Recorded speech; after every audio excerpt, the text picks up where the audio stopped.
Thank you. So good afternoon. Oh, that lunch was too lovely. So good afternoon once again. Come on, give us some energy, guys. Good afternoon. All right, thank you. So, we have this session which is very interestingly titled, Is Your CRM the Biggest Asset? And obviously, we don't see teeming hordes breaking down the doors on this topic. So the panel has taken the responsibility of making this a little bit more interesting. And to start with, what I'd like is if we can just dim the lights and offer to you a small experience, which is something at SAP we have experienced. We think it's good fun. Could we play the film, Ankur?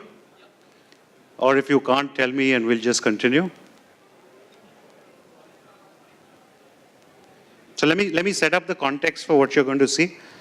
The way we've looked at this topic, and the four of us have been discussing this for a while, we think there is a seed that is very important in this subject, is when you think about, just be ready and I'll cue it, you can play it then. When you think about the world of business, today, the back office, the middle office, and the front office, if you were to layer it out like that, there is very clear business leadership in the back office, which is typically the CFO. There's extremely clear leadership in the middle office, which is the COO. The front office, you will find, ladies and gentlemen, it's extremely difficult to find who is the business leader driving the front office, which traditionally is siloed by sales, marketing, and service. The CMO sitting somewhere in there doing the marketee kind of stuff. And usually the CEO defaults to becoming the leader of the front office. The question that we are going to try to pose today is what is our biggest asset, or what is that biggest asset for the CMO to be able to stake undisputed claim to the leadership of the front office. So that's how we chose to reframe the topic. We're going to show you a very interesting example of an integrated front office. This is a brand which many of you might be aware of. Let's give it a look.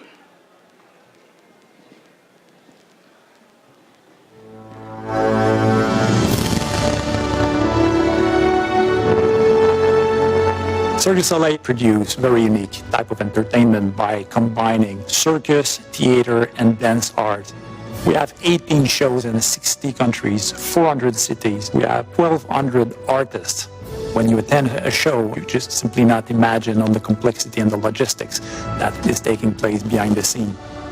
The expectation from the public is to be inspired. They want emotion. They want laughter. They want to forget everything and just dream with Cirque du Soleil.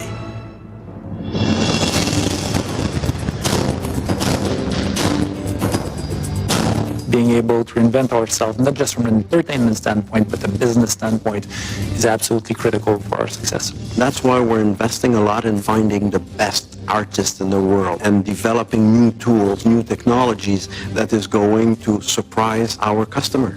SAP and Cirque send a worldwide signal to say we want to innovate in the world of entertainment. And SAP said we have the guts to try new things with Cirque du Soleil. During the Theatric show, we wanted to bring the fan engagement to a higher level.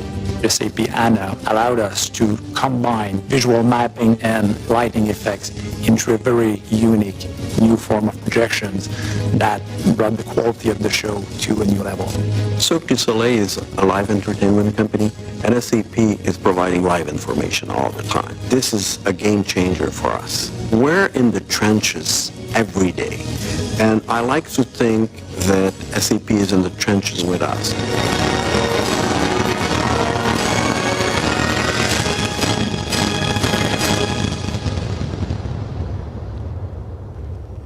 So it's a very interesting example. This is a company which tells the audience to switch on their mobile when they sit to watch the show. It's an example of an entire business model being delivered as an experience in that one front office. We have on this panel a very interesting and eclectic mix of people and businesses. On my left, we have Manish. Manish heads, to my mind, India's #1 loyalty program, Jet Privilege. And loyalty, ladies and gentlemen, as many of you would be clear, is a very interesting use case. You know, if you don't integrate your front office, you cannot deal with your customer in the fashion in which loyalty requires. Manisha is the Chief Marketing Officer at Coovs e-commerce. Once again, a fantastic instance of an integrated experience delivered end-to-end in the front office. Manisha also, interestingly, happens to be one of the founder members of Amazon in India. Launch members, okay, my mistake. We also have Nikhil Rastogi with us. Nikhil is the head of marketing for Citibank. And as he is fond of reminding us, Citi never sleeps in its quest for the customer journey. But I think interestingly, Citi's focus on the customer journey as what their brand stands for is another instance of the front office being seen as one experience rather than a bunch of differentiated sales, marketing, and service people with whom I have to deal separately. What I'm going to start with is, and let me start with Manish. So Manish, if you were to look at, from your context, you run India's finest loyalty program, as many would call it. Can you tell us your story, starting from this frame called CRM? And I'm going to give them a brief, and you guys are going to get involved. I'm going to ask for a show of hands, so just wait for this. So imagine that this is your board of directors. You are here today to tell them a story coming out of CRM with an actual business benefit that they can understand. Their task is to say whether they will give you a budget or not. And we'll do that on a show of hands. So very simple ask, Manish, tell us a real story out of loyalty in your business with an end outcome which your board of directors can give you a yes-no answer on. Is that fair? Yeah, sure. So you brought me back to 2012-13 period when we actually started the thought process to say, okay, Jet Privilege is an asset. Investors don't value it because shareholders look at it as an airline. And airline's job to make money is by transporting people from point A to point B and run the operations efficiently. But there is a whole host of customers and customer data which has inherent value. So the institutional investors just discount the 3 million odd customers who are there and the information which we have and how we're using that to create value. So we were not the first one to actually do it. We were the probably 7th or 8th airline in the world to actually take an opinion to say, okay, we're going to carve this program out and run it as a separate business. Within the airline, it's a department, but outside the airline, we have to run it as a separate business and invest in technology, invest in customers. So my job was to create a business model, and the business model needs to show a sustainable operation, a sustainable business, and on that basis, for the airline, the metrics were how do I increase my share of wallet?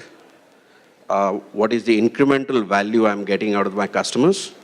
Who are these customers and is there a value for every customer? So in a loyalty business, you pay for points, you're giving points, you're investing in the customer, you're giving something back to the customer. The customer redeems those points and buys the ticket back from the airline.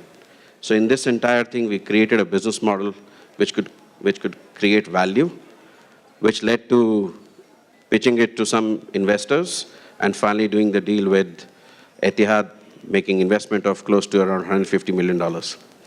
So the answer to this was very simple. In the boardroom discussion, the principle is return on capital employed, period. There is no other thing which would look at it. Strategically, you can give all the elements, but if I have to invest 100 rupees, how am I going to get it? At which year? So you have to have a plan, 5-year, 7-year plan, and make sure there is some amount of diligence in the plan to ensure that the metrics, the way you're going to monitor it, and how as a partner or the investor. Now in this case, the investor is also one of the partners of the program. So the investor is looking at return on capital employed. The partner is looking at what is the business benefit I'm going to get, which is largely around share of wallet, the repeat, the loyalty increase, the engagement value, etc.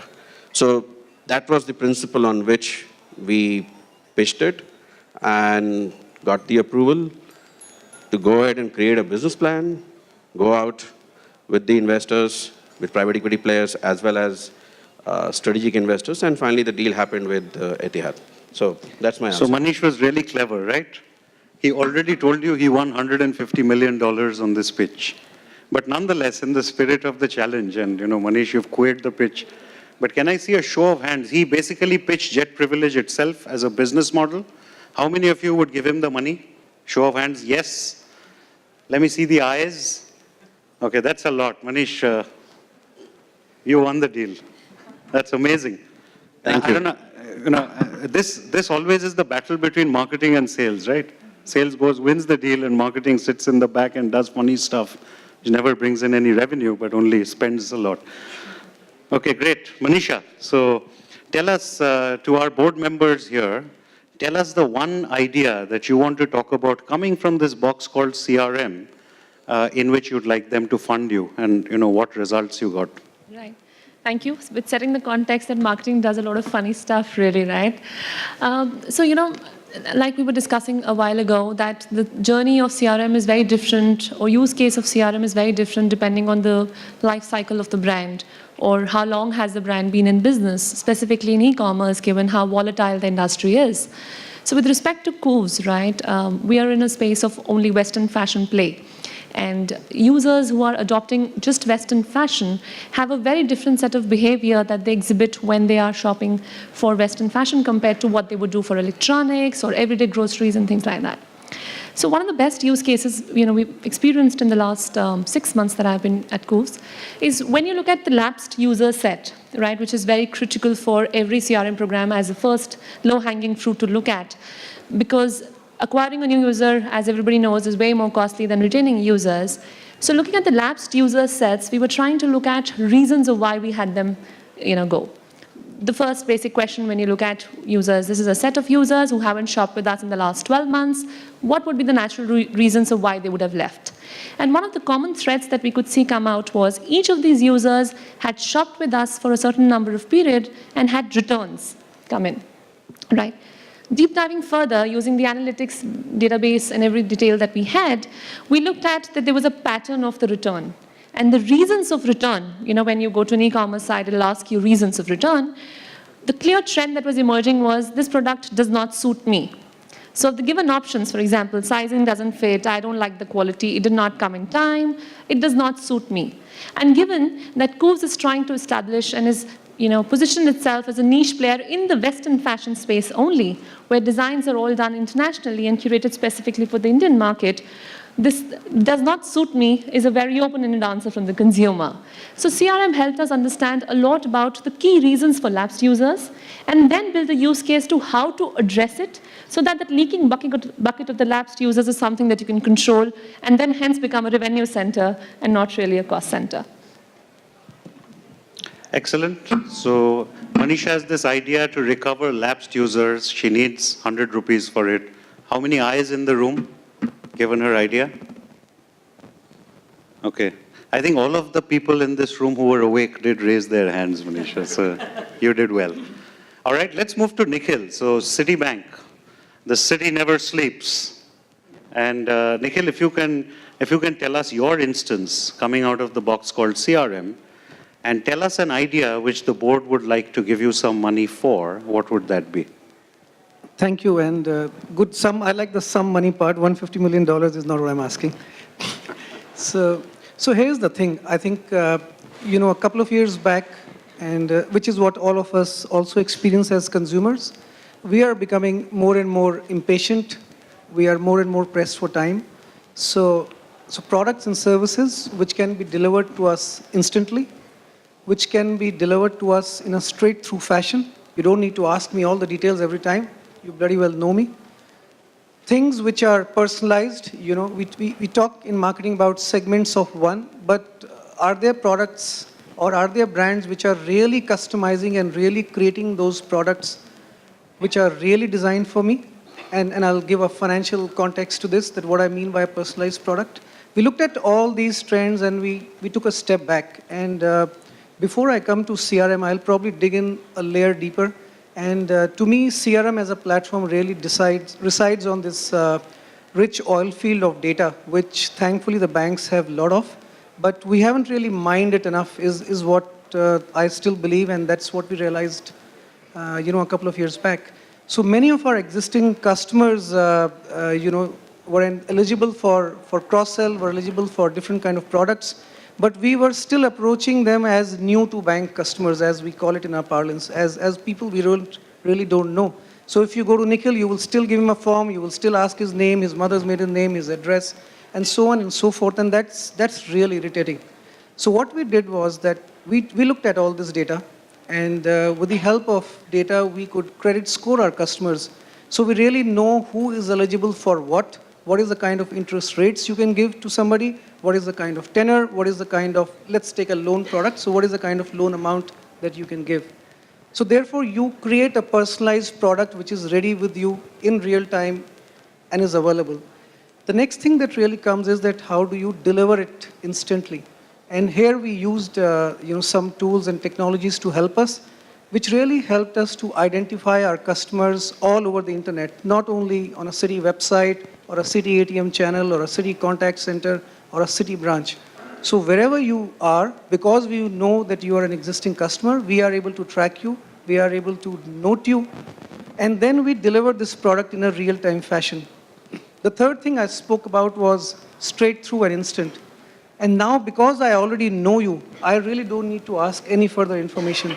So in this banking world, this KYC is a big thing, and that generally restricts processes from going straight forward. But these are our existing customers. We have done KYCs and things like that in the past. So there's nothing else that we need except for a consent and somebody to really design their product. So we can then go back and say that, Krishnan, here is a X lakh rupee loan for you at Y percentage.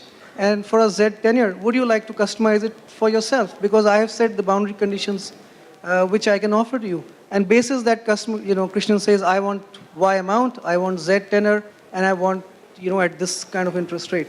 And basis that, this real-time personalized product on your consent is delivered to you.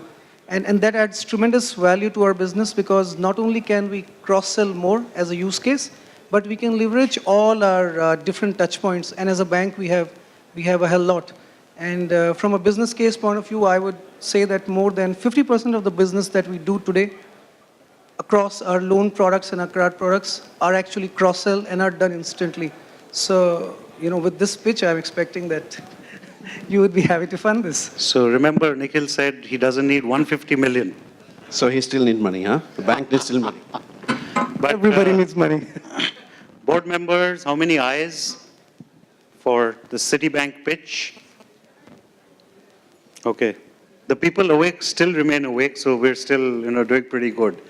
But I think it's very interesting. So we started from a word called CRM, and by and large, other than Nikhil, everybody avoided that word. So there must be a message in that for us, all us proponents and peddlers of CRM. But what I thought was interesting is in all the three stories we heard, there was the sense that if in the front office we could put the customer or the consumer at the center and surround them entirely with the manifestation of our business, the business model manifests with the customer at the heart of it, then you start seeing business implications and a boardroom conversation emerging. What I wanted to ask now, and Nikhil, let me work backwards from you now. So what are the obstacles, to us marketeers, this profession, to really put the customer at the center of the business model, as it were, and be the champion for the customer? I think there are many, and earlier we were having a small chat, and Manisha made a very relevant point that it's also a function of the company, of the industry, of the stage the company is, and so on. So obviously, when I'm talking about Citi, you are talking about a 200-plus-year organization which runs in more than 100 countries. So the challenge to change things from a tech perspective are obviously quite challenging. So that was one of our big challenges, because we have different kind of products, different kind of suites, and they reside on different kind of tech platforms. And that's more to do with the legacy of things, to really bring all this information and have a single view with customer at the center is a very, very big challenge which we are still grappling with. And I would like to add that along with it also comes challenges of costs, challenges of scalability, and challenges of time to market. And all these things make it complex, and therefore you really have to be very robust in the way that you have crafted your business plan and estimated the lifetime value of the impact that your decision is going to make, and that probably sometimes help in making some of these decisions. So agility and scalability are the two big issues that we would face. Okay. So Manisha, how about you? What do you think would be the big challenge in doing this noble deed? Well, I think given where the e-commerce industry is today, right, I think the biggest challenge right now is the consumer is changing every day. When you're saying keep the consumer as a center, focal point, the consumer itself is changing really fast, right? And with that, are you rapidly changing yourself enough? Are you serving the customer, whether it be personalization, whether it be your service, delivery, product offering, or value proposition, are you changing as fast enough to meet the customer needs? I think the second thing is specifically with programs which keep customer right in the core of it, the initial investment of costs for the technology scale up, because returns really come in over a period of time, right? That also becomes a challenge, because when you look at a media plan, this is what you invest, this is what your ROI is, and there it is. But with technology-based solutions which keep customer in the core, your investment is upfront, the returns come over a period of time. And I think the third biggest challenge really is talent. Like we were discussing, it's good to have all the platforms or have all the data, have an understanding of what the consumer behavior is. But if you don't have the right talent to slice, dice, and customize your communication according to it, then that entire investment and the entire effort really is not worth it.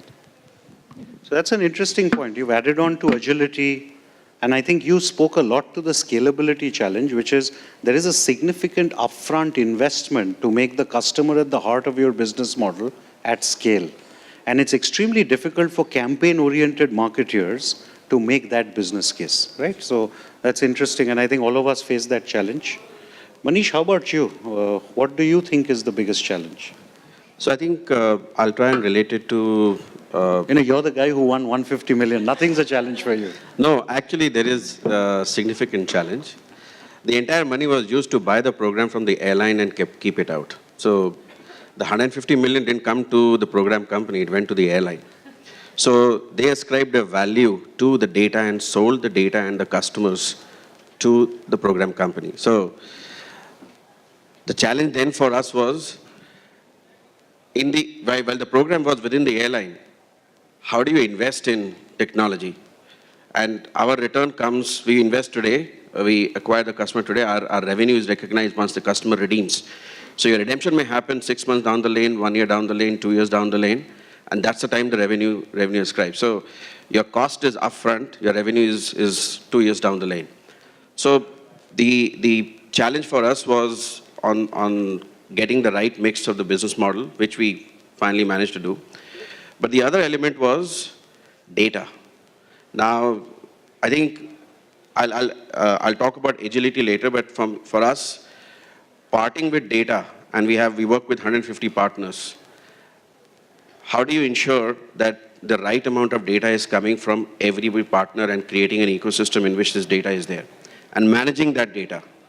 So while CRM is great, there are plenty of tools available, and there's a strong evolution of CRM from various ways, but we started to think about how you're going to do it is start to invest in a data management platform. And that's where we started to see some return on investment. We're still, I mean, we're not the best right now. There is a lot more which can be done. A lot of check-in data, what experiences the customers have at the check-in counter, is still not available with us.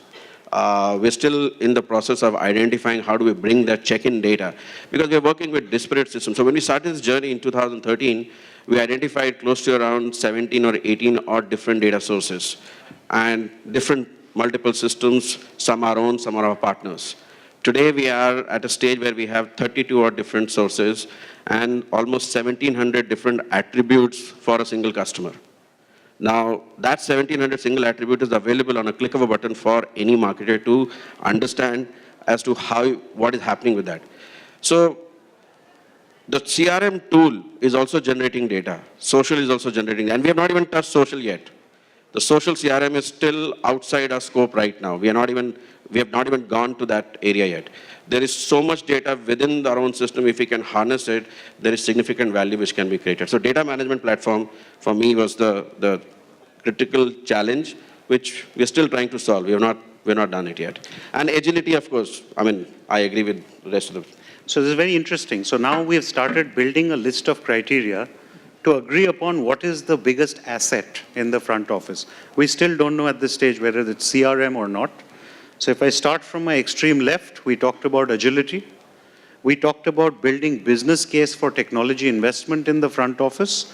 And finally, we came to the conclusion here with Jet Privilege that unlocking the power of data, 360-degree data around our customers, converting data to business action is actually one of our biggest sources of value. So now let's put these three together.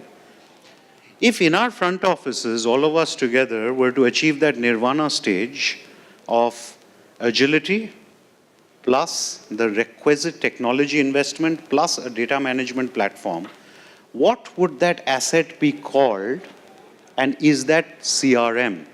And Manisha, take it away. Well, I think the nirvana stage is really far away. I think in most of the organizations, each of them evolve. But if there is one stage where the front office really becomes and achieves that nirvana stage, it's really understanding the consumer behavior, right, which is your part of your CRM segment. Yeah, right? but what would you call it? Is it CRM or no? Yes or no? Is your biggest asset now, by this criteria list, CRM? Well, if CRM is defined as understanding your consumer the best, definitely yes. Okay, understood. Right? Because different definitions prevail in CRM depending on the journey you're in, the industry you're in. But understanding when you put the consumer at the core of your business, do you understand him best? Do you understand his behavior pattern, his shopping pattern, and everything around it? That's the asset. Okay, good. Manish, is it yes or no, and what would you call this phenomenon? What would you call nirvana? So for me, CRM, the ABC of CRM is acquire, build, and care. So acquire customers, build relationship, and of course, service them and care. So if CRM is, ABC of CRM is this, the underlying element, which is asset, is the data. So for me, CRM is just a mechanism, and there are different manifestations, different tools in which it can be done. For me, the answer is the data is the asset. How you use that data, how you grow that data, how you manage that data, and get value out of the data. So the data which is generated is the asset, and that's what we valued. Super. Nikhil, is it CRM your biggest asset, or would you call it something else? I would tend to hinge more towards what Manish said, and I also believe that the ability to have a complete 360 view on the customer data, and not only hard data and transaction data, and how many times he called the branch, and what is the conversation you had with the RM, and how many times you logged into an internet section of the bank. But it's also the soft side, and which Manisha mentioned in terms of consumer insights, the behavior, the attitudes. I think if you get all of that and you create a comprehensive profiling and you really know the person that you are talking to, I think to me that is the state of nirvana, and I do agree that CRM is a very important tool to enable. It's a component, it's definitely, but we still haven't defined nirvana. So what I'm going to do is I'm going to, reading from all of you, I'm going to offer you something I think might help, and let me know if this works or not, and if it does, it's something we could all head off and do post-dinner. So let's just think about a platform. And let's go back to the middle office, back office, etc. The back office has a platform called ERP. Let me go to some SAP lingo. ERP is what the CFO drives, and it has given enterprise-wide visibility for the CFO to lead the back office. The middle office has an entire platform suite of technologies around the supply chain, and that has leveraged the kind of visibility. Front office, from what we have understood, we still don't have the platform which creates that kind of visibility around the customer as we have in the enterprise around the back office and the supply chain and so on and so forth. So what if we had a platform which operated at 3 levels? The base level is where it harnesses a 360-degree data view, all customer touch points with the business harnessed in one system, pulled out from CRM or what have you, your billing, your POS, wherever it. The middle level is where insights get mined to drive potential actions, and the top level is actually a microservice build kind of layer where you can rapidly configure and build new services, new products, new offerings, which get delivered off the back of insights and to the sum total of data and insight that we possess of that consumer. So, if we were to describe this as, let's say, an integrated front office platform, would this be the biggest asset that we could develop? And let's start with you, Nikhil, work back. So I'd say, first of all, I'll buy you dinner for that. Oh, thank you. Now, I can sell you the product right now. But anyway. But yeah, no, that sounds very close to Nirvana, and I'm aware that there are product suites which are enabling people to do that. I think we have to just be realistic when we discuss these things, and we discuss some of the challenges, for example. So things like upfront cost, things like time to take it live, things like the system talking to many other systems that you have. In a bank, things like customer data confidentiality and privacy, and therefore security issues. I think, these are the challenges, but, having said that, I'm happy to, listen more from you. Okay, cool. I have no different things to say, and I'm assuming that's what the panel will probably agree with as well, because what the layers that you're saying is what exactly the solution that most of the marketers today are looking at to solve all those needs. And as long as these challenges are not insurmountable really in that sense and addressable, there is no reason why we wouldn't be taking them up. Super. I think pretty much agree with what you said. What we call it is I mean, you can call it Nirvana for the moment. Yeah, you can call it Nirvana, but yeah, the crux is having a data management platform which kind of brings this 360-degree view of the customer from all sources, and then how you use it in different forums, so social CRM, analytical CRM, collaborative CRM, or operational CRM, whichever way you want to use it. At the end of the day, it's the data which is getting generated to deliver insight. Excellent. So ladies and gentlemen, we're out of time, but let me just conclude from this excellent panel saying we did come to an agreement which is unique amongst marketeers, but the agreement is the front office of business today does not have a platform, doesn't have a defined technology platform.